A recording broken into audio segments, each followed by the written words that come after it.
देश में चल रही G20 की बैठक कल खत्म हो गई और देश की राजनीति एक बार फिर से लोकसभा इलेक्शन की ओर चल पड़ी है। इसी बीच देश में चल रहे इंडिया बनाम भारत को लेकर विवाद एक बार फिर से तूल पकड़ना शुरू कर चुका है। दरअसल कांग्रेस के नेता राहुल गांधी इन दिनों विदेशी दौरे पर हैं और वहां के नेताओं से मुलाकात कर रहे हैं। एक सवाल के जवाब में कांग्रेस नेता राहुल गांधी ने पेरिस में एक बार फिर से केंद्र सरकार पर हमला बोला। पेरिस में राहुल गांधी ने कहा कि हमारा संविधान दोनों नामों का उपयोग करता है। दोनों शब्द बिल्कुल ठीक है, लेकिन हो सकता है कि केंद्र सरकार को हमारे गठबंधन का नाम इंडिया अच्छा न लग रहा हो, इसीलिए वो बौखला गए हैं। राहुल ने कहा कि असल में संविधान में दोनों नामों का इस्तेमाल किया गया है। भारत और इंडिया दोनों ही नाम संविधान के मुताबिक सही है। संविधान में लिखा है इंडिया दैट इज भारत, यानी इंडिया जो कि भारत है, राज्यों का एक संघ है। यही कारण है कि मुझे इनसे कोई परेशानी नहीं है। राहुल ने कहा कि भारत और इंडिया दोनों ही नाम ठीक है।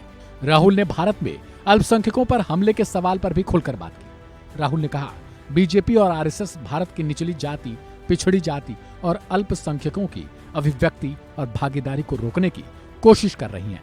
मैं ऐसा भारत नहीं चाहता हूं जहां लोगों के साथ दुर्व्यवहार किया जाता हो।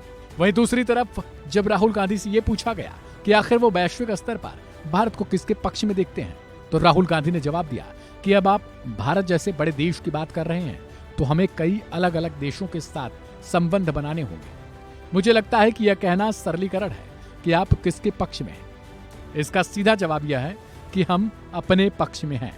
एक राष्ट्र के रूप में हम अपने हित में काम करते हैं और अपने हित के संबंध में जो भी हमें उपयुक्त लगता है वही हम करते हैं। Well, the Constitution actually uses both names, right? So the line in the Constitution is the line I started with. India, that is Bharat, is a union of states.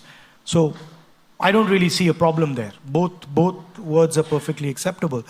But I think maybe we irritated the government a little bit because we named our coalition India, so that got them all heated up.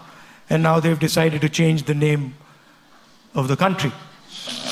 I mean, you know how these things are. I mean, we could always give our coalition a second name as well. So, I don't think it'll solve the purpose. But people act in strange ways. What do you think about it?